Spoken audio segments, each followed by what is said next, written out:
Ya, Sobat RKN, kita akan ngobrol bertiga ini. Ada Om Rai Rangkuti, ada Bung Lusius Karus. Ini yang jarang-jarang gabung dalam percakapan dengan kita. Iya.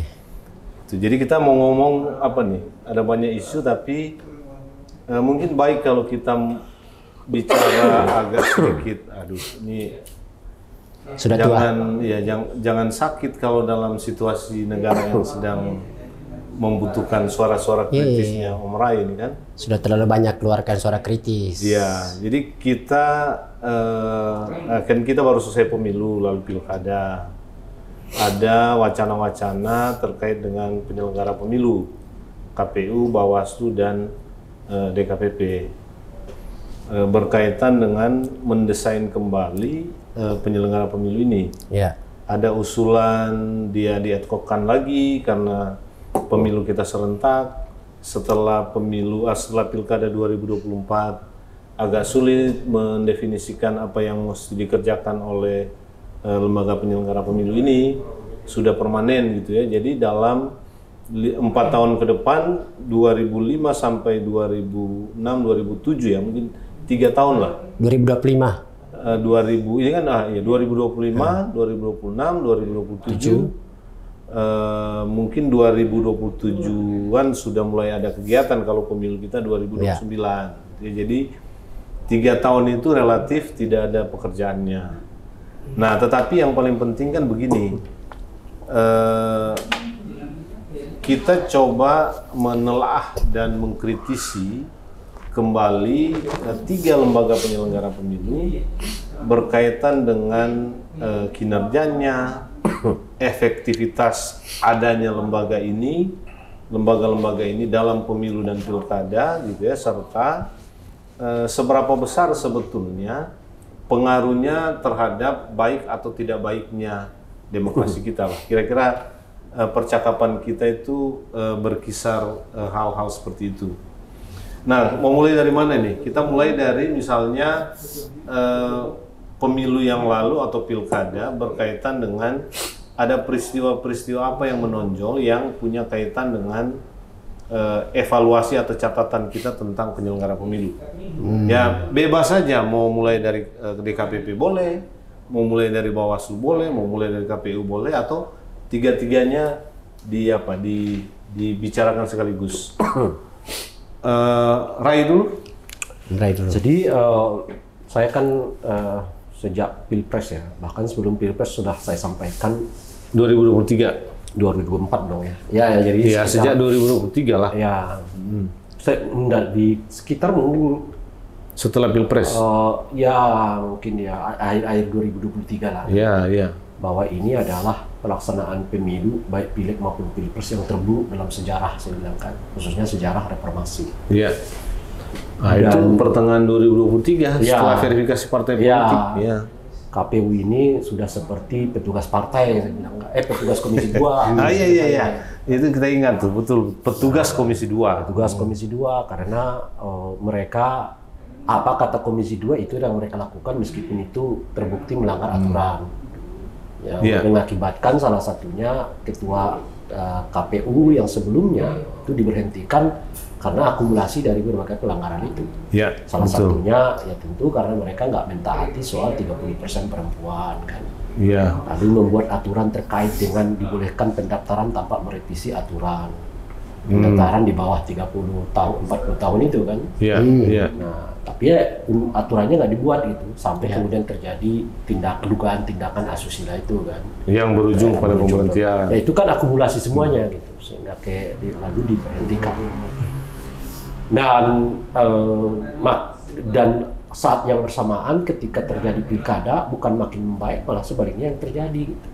Beberapa peristiwa dengan pola yang hampir sama juga terjadi. Misalnya kelihatan penyelenggarannya tidak terlalu independen, cenderung tidak terlalu independen. Jangan pakai tidak terlalu, kalau nggak independen ya nggak independen. Iya, tidak terlalu independen lah ya. Cenderung dikendalikan oleh kekuatan-kekuatan di luar diri mereka, di luar institusi mereka. Dan seperti Anda ketahui, misalnya kasus Banjarbaru misalnya kan, Ya. aturannya aneh lagi tuh. Kan ada aturan yang menyebut Ini pilkada maksudnya ya kan? di pilkadanya. Pilkada Maksud saya kemarin. di pileg, di pilpresnya udah buruk, ternyata nggak ada perbaikan di pilkadanya gitu loh. Iya, Di peristiwa yang sama kelihatan terjadi juga di pilkadanya, yaitu kecenderungan yang tidak independen, seperti disetir dari kekuatan dari luar gitu ya. Dan aturan yang dibuat untuk apa namanya itu, untuk yang aneh-aneh lah, seperti kasus Banjarbaru. Iya, iya. Suara yang masuk kepada calon Coblosan terhadap calon yang sudah didiskualifikasi Kasih. dihitung dan dimasukkan kepada calon tunggal. ya, dianggap tidak sah lah. Enggak dihitung dan dimasukkan Tidak ke sah. calon tunggal gitu loh, Pak. Iya, Sehingga kemenangannya bisa 100%. Iya. Long yang semua suara yang masuk dihitungnya ke satu tempat gitu. Meskipun sebetulnya itu terbelah kan. Ya. Masuk ke tempat yang lain gitu. Makanya dia menang 100%. Menang 100% gitu. Baru ada juga Kan pilkada. disengketa di Mahkamah Konstitusi. Sedang, ya. Saya dengar informasinya misalnya hakim konstitusinya juga heran. Kok ada aturan begitu kata mereka. Tapi saya nggak tahu ada jawaban KPU-nya seperti apa gitu. Nah, bagaimana dengan Bawaslu? Sami Mangun. Gitu. Jadi ada istilah juga yang saya perkenalkan dulu tuh, namanya Jer. Bawaslu ini kalau berhadapan dengan kasus kecil dia gedein badannya, gitu. Ya, seolah-olah dia jagoan lah ya. Hebat sekali lah ya. Hebat siapa? Ya. Tapi kalau ketemu dengan kasus besar, dikecilkan badannya. Aduh, gua nggak punya kewenangan tuh. Akhirnya kemudian kita tidak mendengar kasus besar yang berhubungan dengan misalnya politik uang itu bisa Proses oleh Bawaslu. oleh Bawaslu. Nah, yang menarik bagi saya itu adalah seringkali kehadiran mereka misalnya sidang di MK itu justru dalam rangka memperkuat dalil-dalil MK gitu loh, Pak. Dalil KPU. Dalil KPU gitu ya. Bukan dalam kontrak. Jadi aneh gitu loh menurut saya gitu. Nah, Kan jadi posisi mereka kelihatan lebih banyak membuat dalil yang membuat peran KPU-nya makin kuat gitu. Ya. Dan padahal tugas mereka kan sebenarnya kan pengawasan gitu. Ya. Nah, belum lagi misalnya cerita, ini ada 2 cerita ini. Saya kebetulan diundang ke daerah Indonesia Timur lah, saya nggak sebutkan namanya. Oh iya, jangan disebut nanti Ya. nggak diundang lagi. Kecuali tidak diundang lagi juga nggak enak dengan kawan. Kebetulan malamnya kan kita diajak makan malam lah ya kan. Dan bukan saya sendiri, ada beberapa yang bukan juga termasuk bagian dari penyelenggara. Lalu teman-teman yang lain ini nanya nih kebetulan ke komisioner, apa aktivitasnya sekarang gitu. Itu sebelum pilkada Pak, ya. Setelah pemilu ya, Setelah pemilu sebelum pilkada, 1 bulan sebelum pencoblosan lah begitu ya. Saya lihat komisionernya ini agak ragu menjawab gitu, agak nyari apa. Saya langsung nyeletuk. Saya bilang pulang pergi ke Jakarta. Yang buat saya terkejut, si komisioner ini lalu membenarkan, benar tuh Bang, kata dia. Itulah aktivitas kami sekarang, pulang pergi ke Jakarta. Ini komisioner RI atau provinsi kabupaten kota ini? Provinsi dong. Oh, provinsi. Itulah kerja kami Bang, kata dia. Bolak-balik Jakarta. Bolak-balik lah. ke Jakarta. Saking seringnya bolak-balik itu sampai mereka relatif nggak punya waktu di kantor untuk menerima pengaduan macam-macam. Ya, untuk ngurusin pilkada lah, padahal ngurus pilkadanya. Lalu dia mengatakan, 1 bulan terakhir ini Bang, saya udah nggak mau lagi, kata dia. Mau diajak gimana pun nggak mau. Kenapa? Nah, kapan kita kerjanya? Katanya. Bolak-balik ke Jakarta aja, belum selesai. Yang ini pindah yang itu ya kan. Jangan-jangan saat dia bilang nggak mau itu emang nggak ada undangan lagi karena sudah mau pilkada. Memang banyak. Jangankan sebelum pilkada. Banyak. Sekarang aja masih banyak. Setelah pilkada. Nggak, sekarang kan sedang proses di MK lah. Iya. Iya. Ini tema-temanya sekarang evaluasi lah, apalah. Iya, itu bagian dari banyak, tahap gitu loh. tahapan. Karena itulah kelihatan programnya nasional ini gitu loh, Pak. Nah, Tunggu dulu. Nah, ada itu lagi? salah satu cerita. Ya. Saya juga Karena saya diundang- mau pindah ke sini. Saya juga pindah ke Indonesia Barat. Oh ini tadi timur sekarang barat. Saya diundang untuk kegiatan di sana. Misalnya lah di tanggal 23 Januari gitu. Lalu telepon, mohon maaf bang, nggak jadi minggu depan aja. Gitu ya, dimundur seminggu. Ya. Minggu berikutnya ditelepon lagi, maaf bang, kayaknya kita undur lagi. Lah kenapa mundur-mundur? Itu komisioner Bawaslu-nya dipanggil dulu kan. Karena ini kan program daerah. Jadi ada program nasional, ada program daerah. Kalau program nasional itu kan nasionalnya turun. Yang bikin, kalau ya. program daerah itu, ya memang udah semestinya komisioner Bawaslu daerahnya yang terlibat buka acara macam-macam. Lah yang penanggung acara ini ke Jakarta mulu gitu loh, Pak. Akhirnya kemudian diundur. Baru ditelepon lagi 3-4 hari setelah itu, bang besok aja berangkat lah kata dia. Lah, gimana jadinya? Udah jadi aja. Terus itu komisionernya gimana? Kata dia nggak usah lagi nunggu karena dia nggak ada kapan pasti selesainya acara gitu loh kira-kira. Jadi berarti KPU Bawaslu ini sama aja untuk urusan ke Jakarta ini ya? Urusan Bawaslu. Kalau KPU-nya saya belum tahu. Nah, ini yang pengalaman. Ini Bawaslu, ibarat timur barat tadi. Iya, Bawaslu. ini cerita tentang Bawaslu. Jadi jangankan bahkan melaksanakan program mereka sendiri juga mereka udah aut-autan. Khususnya yang di provinsi dan kabupaten kota karena seringnya mereka diundang ke tingkat nasional. Betul.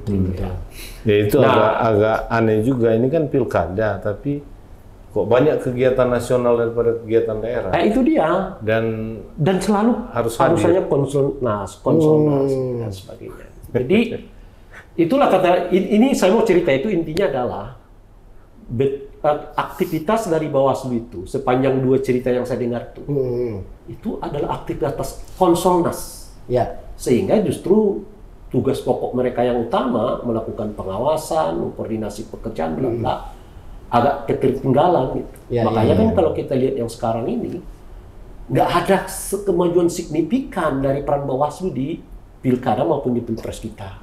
Oke. Kira-kira. Nah, ini saya dengar cerita dulu dari Lusius ini, karena kan banyak juga terlibat di kegiatan-kegiatan penyelenggaraan pemilu. Atau apa kira-kira pengamatan terkait dengan kalau kita mau evaluasi penyelenggaraan pemilu? Tadi kan Om Ray mengatakan fungsinya sendiri dia sulit jalankan. Lalu yang kedua ada banyak kegiatan-kegiatan yang ya sebetulnya nggak perlu. Tidak produktif. Ya lot kegiatannya itu banyak, tapi manfaat kegiatan itu juga kita nggak tahu. Bahkan cenderung mengganggu ya, justru. Bahkan mengganggu pekerjaan utama ya, kalau ceritanya Om Ray tadi. Nah, Om Lusius gimana nih? Ya saya kira ya sumbernya hampir sama saja gitu ya. Kita selalu mendengar keluhan dari penyelenggara di daerah gitu tiap kali kita ke daerah gitu ya soal bagaimana mereka harus menyesuaikan pekerjaan mereka itu dengan agenda-agenda yang misalnya dibuat oleh KPU pusat gitu ya. Atau Bawaslu pusat, Bawaslu RI gitu ya. Jadi ya buat saya sih kemandirian dari pusat sampai ke daerah sebagai penyelenggara pemilu itu memang itu yang sulit untuk kita lihat gitu ya di proses penyelenggaraan pemilu 2024 maupun pilkada gitu ya. Ya orang mulai misalnya mengkritik soal proses rekrutmen gitu ya, yang dimana proses rekrutmen ini sejak awal membuat penyelenggara pemilu yang harusnya bekerja independen, mandiri dan lain-lain itu dibikin sedemikian rupa menjadi sangat tergantung. Tadi Bung Ray tadi sudah katakan bahwa misalnya KPU RI seolah-olah menjadi pekerja Komisi 2 gitu ya. Jadi petugas Komisi 2 gitu. Jadi KPU RI tergantung ke Komisi 2. Sementara KPUD maupun Bawaslu itu tergantung pada KPU RI gitu ya.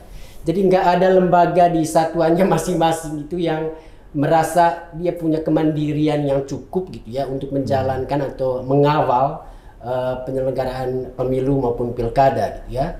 Itu yang membuat saya kira banyak kasus kemudian dibiarkan tergantung gitu saja, mengambang gitu ya. Ya karena semua proses penyelesaian kasus-kasus yang ada itu mengandaikan hubungan atau ya relasi antara misalnya KPU daerah atau Bawaslu daerah dengan KPU RI atau Bawaslu RI. Ya, jadi tidak ada yang bisa diharapkan begitu KPUD atau Bawaslu di daerah itu mendengar ada kasus, mereka kemudian bisa langsung bertindak, ya. Jadi selalu ada konsultasi ke KPU RI, ke Bawaslu RI, gitu ya. Begitu juga yang di RI, gitu ya. Jadi, tiap ada masalah, tergantung ya. nah, tiap ada masalah, dia harus kemudian berkonsultasi dengan DPR RI, gitu ya. Padahal pada saat yang sama kita berharap penyelenggara pemilu ini bisa dengan cepat dan tegas, gitu ya, membaca persoalan lalu mencari jalan keluar untuk persoalan-persoalan yang dihadapi, gitu ya. Apalagi kalau ketergantungan ini kemudian berhubungan dengan kepentingan politik yang ada di Komisi 2, yang ada di partai politik, gitu ya. Padahal kita tahu sendiri juga Komisi 2 itu juga tidak bisa kemudian berdiri sendiri, gitu, karena dia juga tergantung pada partai politik masing-masing. Jadi tidak ada lembaga di negara ini, gitu, akhirnya, gitu, yang bisa kita andalkan untuk bisa mengambil keputusan cepat karena dia punya kekuasaan pada dirinya sendiri untuk mengambil keputusan. Dan itu yang terjadi pada penyelenggara pemilu yang membuat banyak hal yang kita harapkan dari penyelenggara pemilu ini. Jadi gini, Lusius, saya potong sebentar. Ya. Karena kan Formapi mengawasi parlemen. Betul. Tadi petugas Komisi 2. Jadi seolah-olah penyelenggara pemilu ini melayani Komisi 2. Ya. Ada nggak deteksi terkait dengan apa pelayanan mereka kepada Komisi 2? Karena kemarin kan sempat viral itu, Ray, soal BI yang memberi fasilitas kepada anggota-anggota DPR itu dalam bentuk apa itu? Oh iya, saya kira CSR, dana CSR dari BI, gitu ya. Nah, kalau kita bayangkan Komisi 2 dengan penyelenggara pemilu, apa pelayanan penyelenggara pemilu itu yang membuat relasi mereka itu saling di tergantung ini? Saya kira itu jelas di KPU dan Bawaslu itu ada slot dana untuk sosialisasi, gitu ya. Ada dana sosialisasi untuk Komisi 2? Betul, dana sosialisasi pemilu. Perorangan ya? Sosialisasi pilkada, gitu ya. Dan ini modus yang hampir terjadi pada semua komisi di DPR, gitu ya, dengan mitra kerjanya. Dan kebetulan bahwa KPU dan Bawaslu ini bahkan sampai BI itu loh, itu berarti kalau BI aja yang nggak punya program kan sebenarnya BI itu kan? Betul, dulu sejak era-era Sultan Batugana itu kan ada misalnya dulu THR, gitu ya. Kalau dulu kan THR mungkin itu inisiatif dari mitra kerja untuk memberikan apa gitu. Nah, tapi yang sekarang ini dengan penyelenggara pemilu? Ini seolah-olah resmi, gitu ya, seolah-olah legal, gitu ya. Padahal sulit untuk memahami bagaimana bisa kemudian dana sosialisasi yang harusnya menjadi tugas KPU itu kemudian dialihkan ke anggota DPR, gitu, untuk menjalankan tugas sosialisasi. Itu di pemilu dan pilkada ada ya kemarin ya, di KPU Bawaslu ya? Betul, saya itu di pilkada maupun di pemilu yang sama dengan BI ini, tapi BI ini dalam bentuk CSR karena dia mungkin nggak punya program kan, programnya kan bikin duit kalau mengawasi. Ya hampir semua kementerian yang punya slot untuk sosialisasi. Karena itu kan sangat membantu anggota DPR, gitu ya, yang juga menjadi peserta di pemilu untuk kemudian bisa bertemu, difasilitasi untuk bertemu, gitu ya, membawa embel-embel penyelenggara pemilu, lalu bicara pemilu dengan mudah, kemudian dia sendiri bisa mempromosikan. Ya kan mestinya nggak boleh itu, karena ada konflik kepentingan ya kan? Gimana tuh, Ray? Yang mana itu? Ya memfasilitasi Komisi 2 ini. Kan Komisi 2 ini ya inilah bagian yang menurut saya membuat KPU juga kehilangan fokus. Karena mereka mengerjakan program titipan kan sebenarnya itu. Itu Komisi 2 yang menjalankan program titipan. Jadi mereka minta lalu kemudian mereka fasilitasi, mereka kasih dalam bentuk kegiatan gitu ya. Ya ini kan program Komisi 2 yang dilaksanakan oleh KPU gitu loh, Mbak. Uangnya dari KPU? Saya nggak tahu sumbernya dari KPU. Iya, uangnya dari KPU. Program KPU, program sosialisasi pemilu kan, yang menjalankannya itu Komisi 2. Jadi anggarannya dari dari KPU. Dari KPU, bukan program Komisi 2 ini. Sama dengan BI itu. Itu kan CSR itu dikasih untuk anggota-anggota komisi berapa itu ya? CSR BI kan? Komisi 11. Komisi 11. Kalau selalu dia implementasikan. Iya, harusnya. Nggak boleh itu. Dan yang saya tahu infonya yang sebaliknya. Jadi negara mengalokasikan biaya dana untuk DPR melakukan sosialisasi, tapi karena DPR-nya secara teknis nggak bisa mengerjakan itu, karena mereka nggak ada program, nggak ada sosialisasi, kewenangan dan hak sampai ke sana, maka dititipkan ke KPU. Ya mana bisa begitu? Tetap kan kalau dititip Itulah yang pengelolaan. terjadi selama ini. Jadi ini semacam beban kerjaan kepada KPU-nya, karena KPU-nya sendiri sudah dapat slot sosialisasi yang khusus mereka lakukan. Tetap nggak boleh lah. Double nih. Ya tetap nggak Ya boleh. soal boleh nggak bolehnya ya itulah masalah. Nggak masalah, bagaimana nggak masalah? Ya itulah masalahnya, gimana sih? Oke, tapi oke lah. Saya menyimpulkan, nanti kita coba dalami. Ada 3 hal yang berkaitan dengan penyelenggara pemilu. Yang pertama soal independensi. Ya. Independensi ini tadi Lucius sempat menyebut mungkin ada kaitannya dengan proses rekrutmen awal. Ya. Ya, kita tahu rekrutmennya itu harus lewat Komisi 2. Komisi 2. Gitu ya, lewat partai politik. Satu. Mungkin juga independensi ini ada kaitannya. Nanti saya akan tanya ke Anda berdua ini. Ada kaitannya dengan adanya norma dalam undang-undang pemilu yang mengharuskan KPU, Bawaslu dan DKPP itu melakukan semacam konsultasi dan mendapat dalam tanda petik itu persetujuan DPR untuk regulasi yang mereka buat. Ya, PKPU, Perbawaslu atau peraturan DKPP. Gitu. Ini berkaitan dengan independensi. Yang kedua, ini soal tidak maksimal menjalankan kewenangannya, gitu ya. Termasuk dalam rangka untuk memberi semacam solusi terhadap ruang-ruang di mana ada kekosongan hukum. Malah itu jadi ruang untuk kemudian menguntungkan pihak-pihak tertentu dalam konteks pemilu atau pilkada, gitu ya. Jadi itu yang kedua. Yang ketiga yang muncul dari percakapan awal itu berkaitan dengan ada banyak aktivitas yang tidak perlu, nggak efektif, gitu ya. Bahkan kemudian secara teknis dia mengganggu kinerja kelembagaan dan anggota dalam rangka menjalankan tugas-tugas mereka yang tadi itu ya, banyak undangan gitu. Sehingga urusan mereka sendiri itu nggak bisa mereka kerjakan. Intensi mereka untuk fokus kepada pekerjaannya itu menjadi tidak terwujud. Nah, kita coba satu-satu. Yang pertama, menurutmu Rai, itu kenapa itu? Pertama ini soal independensi. Tadi kan udah dibahas dengan bagus oleh Lucius ya, menurut saya gitu. Nah, karena maksud saya gini, sebetulnya kan suasana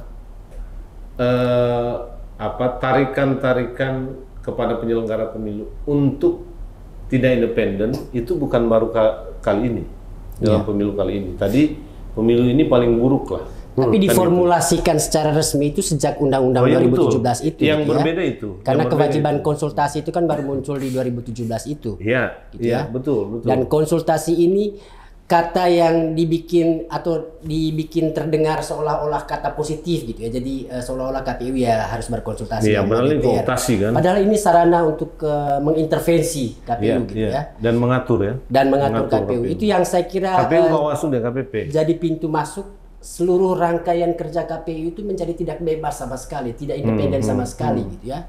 Bagaimana bisa kemudian KPU mau melakukan sesuatu, tiap saat dia harus kemudian menjumpai Komisi 2 dulu. Ya. Coba bayangkan waktu aturan terkait dengan syarat usia calon presiden, calon wakil presiden, ya.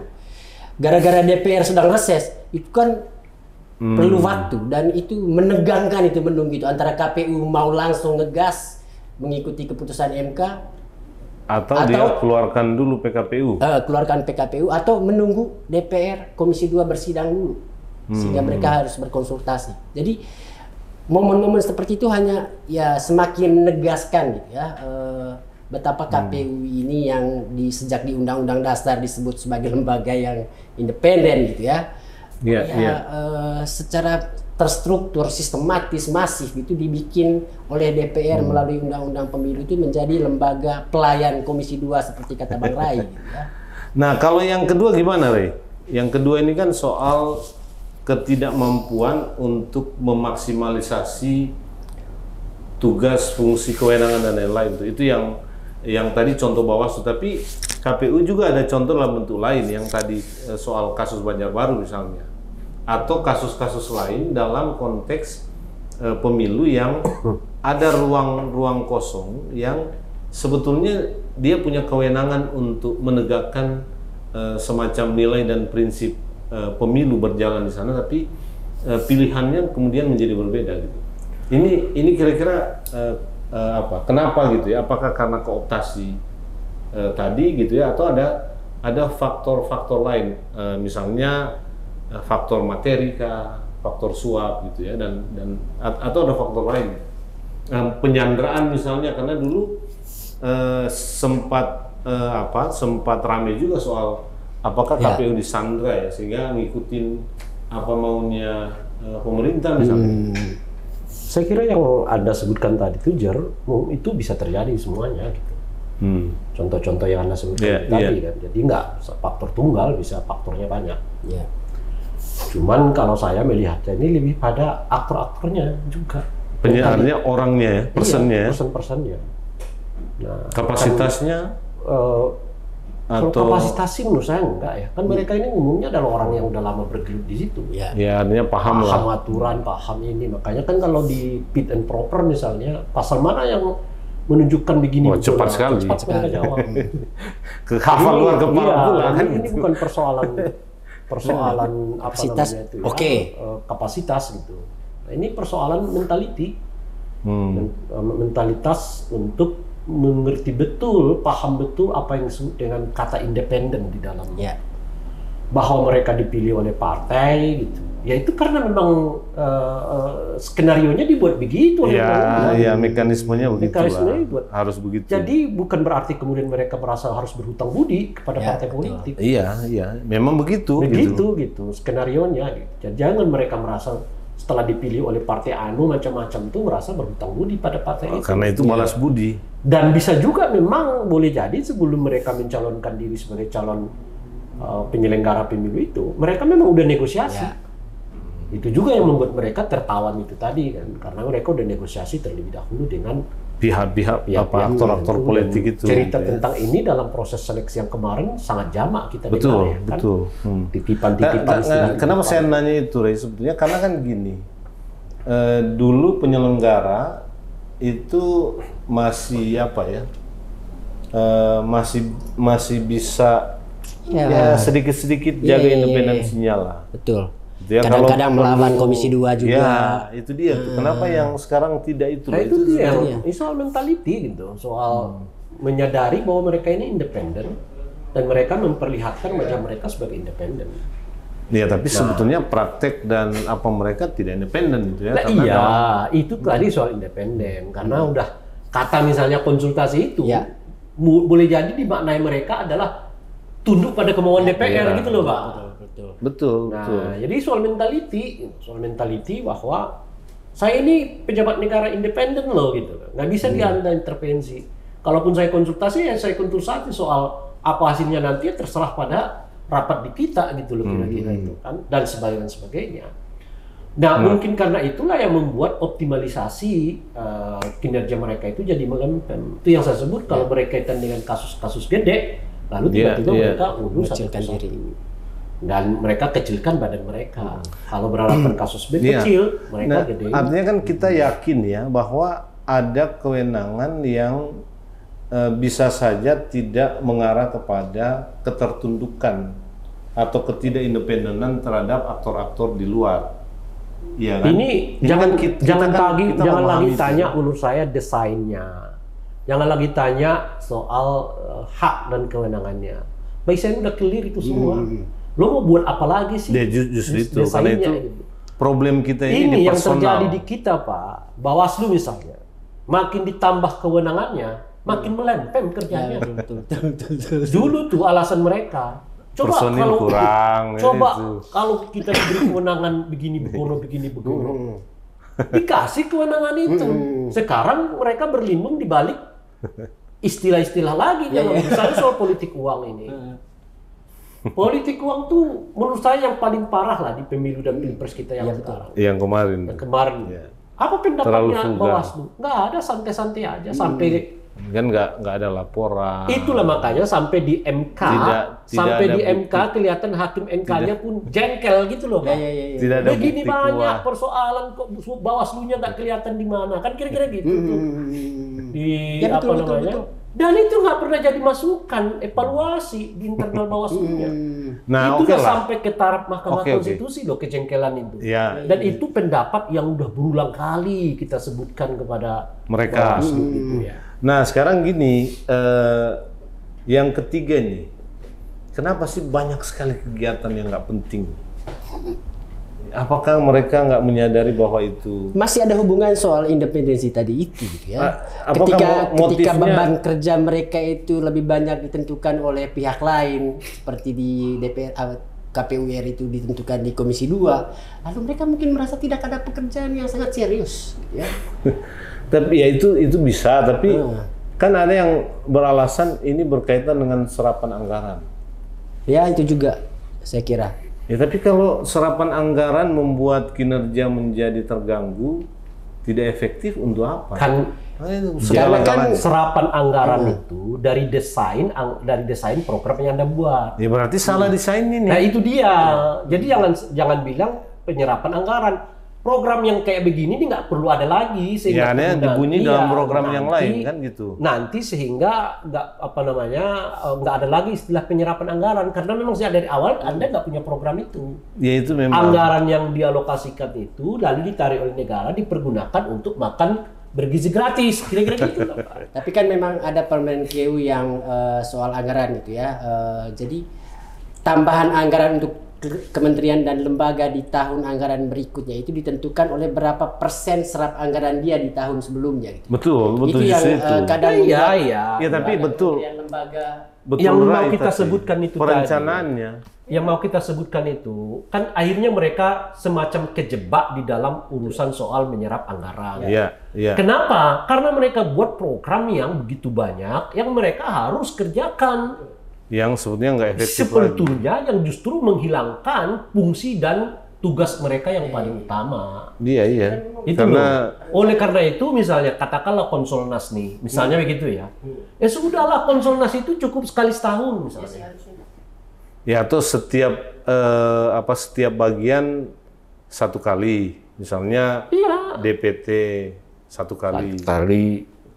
verifikasi Iya, partai politik iya. satu kali. Kali. Ini bisa kalau mau berkali-kali. rutin juga ya. Misalnya macam-macam. bisa juga, gitu. Jadi karena mereka buat desainnya tiap waktu konsolnas, ya akhirnya kemudian programnya ya program konsolnas. Ya, saya kira memang Uang kita berhamburan, perencanaan memang desain anggaran itu sudah dibuat. uang kita berhamburan, ya kan? Hasilnya nggak kelihatan gitu loh, Pak. Itu dia, serapannya oke, tapi dampak dan hasil dari kinerjanya ya nggak tahu kita gitu ya, atau bahkan tidak nampak sama sekali. Masalah semua Bahwa ada laporan ya, tapi laporan itu laporan yang sifatnya administratif. Sudah terlaksana sekian puluh kegiatan konsolnas misalnya, atau rakernas, atau Kan untuk lembaga apa. audit seperti BPK itu yang paling penting. Berapa kali lu kerjakan itu dan berapa duit yang dihabiskan. Kita bicara soal apakah itu ada gunanya untuk peningkatan kualitas pemilu. Iya, ini sudah mau berakhir kita. Terakhir begini, kalau percakapan kita seperti ini, gitu ya, saya nggak melihat, ya paling tidak dari percakapan ini ya, ada hal yang bisa kita jadikan semacam legacy untuk katakanlah ya mempertahankan sebagaimana wacana yang beredar itu. Apakah ini masih bisa kita pertahankan atau enggak lembaga penyelenggara pemilu, termasuk DKPP ya, karena sebenarnya DKPP juga punya punya Persoalan karakteristik yang relatif sama dengan dua penyelenggara pemilu yang lain ya, paling tidak tiga hal yang tadi kita sebutkan, kemandirian, kemudian maksimalisasi kewenangannya dengan banyak kegiatan yang tidak perlu. Itu juga dialami oleh DKPP gitu ya. Jadi kalau cerita seperti ini agak suram lah masa depan penyelenggara pemilu ya. Ini closing statement nih. Ya. Lusius dulu. Ya, saya kira paling penting buat saya sekarang sih kita sudah punya begitu banyak bahan evaluasi ya. Tentu akhirnya pertanyaannya bagaimana memastikan evaluasi yang kita buat ini itu bisa kemudian membawa perubahan di pemilu berikutnya gitu ya, atau untuk ke KPU, Bawaslu, DKPP selanjutnya gitu ya. Dan kita sekarang berada di tahapan ini normatif sekali cara closing statementnya ini. Betul. Kita sekarang sedang menunggu kepastian apakah RUU pemilu ini akan jadi dibahas di tahun 2020. Maksudnya kalau Karena begini cerita kita masih bisa nggak rekomendasi positif untuk lembaga-lembaga penyelenggara pemilu? Ini hal lain lagi soal perencanaan tadi. Oh, Kita kembali ke perencanaan buruk itu, dan ini terjadi di DPR. Ya sudah punya rencana merevisi undang-undang pemilu. Tapi semakin kesini kita melihat semangat itu mulai meredup ya, ketika kemudian mereka tidak menyebut revisi undang-undang pemilu ini sebagai salah satu yang mesti dikebut di tahun 2025 ini. Begitu sudah ya. hilang. Dan kemarin Balik memutuskan ada 6 RUU yang ingin mereka prioritaskan. Dan undang-undang pemilu enggak ya? Undang-undang pemilu tidak ada, undang-undang pilkada tidak ada. Ya, padahal sudah ditetapkan dalam perencanaan legislasi masuk dalam prolegnas prioritas 2025. Ya, jadi nah, ini soal DPR DPR sendiri, soal DPR lagi nih. Ini jangan ke situ dulu, ini tema lain nih. Kita soal penyelenggara pemilu, nanti soal apakah DPR akan bahas itu atau enggak, kita nanti bicara di lain kesempatan itu. Iya, buat saya sih intervensi untuk merubah wajah penyelenggara pemilu ini yang paling penting itu ya mesti mulai dari perubahan regulasi ya. Banyak hal yang kemudian kita sudah bicarakan tadi soal KPU, Bawaslu dan DKPP itu tidak bisa kemudian kita dengan model kapasitas atau ya model karakter penyelenggara pemilu seperti sekarang, sulit berharap perubahan itu muncul dari kesadaran mereka sendiri ya. Harus ada intervensi lain dari luar mereka sendiri yang kemudian bisa kita harapkan merubah ya, cara kerja mereka, dan salah satunya melalui perubahan aturan ya. Justru itu ini kan akan jadi bahan bagi pertimbangan-pertimbangan untuk perubahan aturan itu khusus terkait dengan lembaga penyelenggara pemilu. Iya, tapi kan harapan itu kemudian menjadi pudar gitu ketika kemudian DPR sendiri tidak punya semangat ya untuk mendorong perubahan undang-undang itu. Oke, itu nanti kita bicara lain hari itu soal itu. Bung Rai, terakhir. Kan di konstitusi itu dinyatakan pemilu diselenggarakan oleh badan yang bersifat independen, nasional dan mandiri. Betul. Badan itu tidak menyebutkan KPU, Bawaslu dan DKPP. Ya. Oleh karena itu di luar KPU ya, menurut saya dua badan yang lain itu sangat mungkin dievaluasi. Masih perlu bahkan ditiadakan. Ya, makanya pertanyaannya masih perlu apa enggak. Kalau perlu, masih perlu nggak dengan model yang seperti sekarang. Nah, menurut saya harus ada pemangkasan ini setidaknya. Kalaupun tidak ada peniadaan kan. Pemangkasan struktur maupun pemangkasan jumlah keanggotaan. Terlalu besar untuk hasil yang sangat kecil. Atau peniadaan aja yang kita suarakan. Ya itu makanya, kalaupun tidak ada peniadaan, minimal itu pemangkasan. Baik strukturnya maupun keanggotaan, personilnya. Misalnya masih butuh nggak sih Bawaslu yang 5 orang gitu? Jawabannya saya 3. Ya, cukup 3 aja udahlah cukup 3. Nah, gimana di provinsinya? Provinsinya menurut saya juga nggak perlu amat lagi. Apalagi kalau nggak ada pilkada lagi. Iya, langsung di kabupaten kota saja. Sebagai contoh tuh ya. Tapi nanti detailnya kan kita bahas setelahnya. Tapi ini idenya menurut saya, pertama karena makin ke sini sih sebetulnya makin nggak kelihatan lagi fungsi. Misalnya politik uang kan, di depan mata kita kelihatan di sana sini politik uang itu terjadi. Tapi juga masyarakat kita makin permisif juga dengan politik uang, dan bukan hanya masyarakat, Bawaslu-nya juga permisif gitu loh. Nganggap bahwa politik uang itu seperti nggak ada gitu. Iya, tapi ya karena kita sudah harus selesai, saya kira percakapan kita udah cukup lah ya. Artinya apa? Pembuat undang-undang nanti itu memang harus memperhatikan hal-hal yang kita bicarakan, gitu ya, untuk jadi pertimbangan berkaitan dengan merancang kembali lah apa namanya ya, kita pakai istilah seperti itu aja lah, merancang kembali lembaga penyelenggara pemilu kita, Ya betul. KPU, Bawaslu dan DKPP gitu ya. Maksud tadi itu kemungkinan apakah meniadakan atau iya, memangkas? ya memang kalau lihat percakapan ini kecenderungannya ditiadakan, tapi ya oke lah. Kita ini kan hanya bercakap-cakap gitu ya. Nanti pada waktunya mungkin kita akan kasih masukan-masukan gitu ya, yang lebih mendalam gitu ya, yang lebih terstruktur dan lebih rapi kepada pembuat undang-undang kita, pemerintah dan DPR. Jadi kita berhenti di sini. Terima kasih Bung Lusius, Bung Rai untuk percakapan ini. Mudah-mudahan ini bermanfaat. Sampai ketemu di percakapan-percakapan menarik berikutnya. Terima kasih.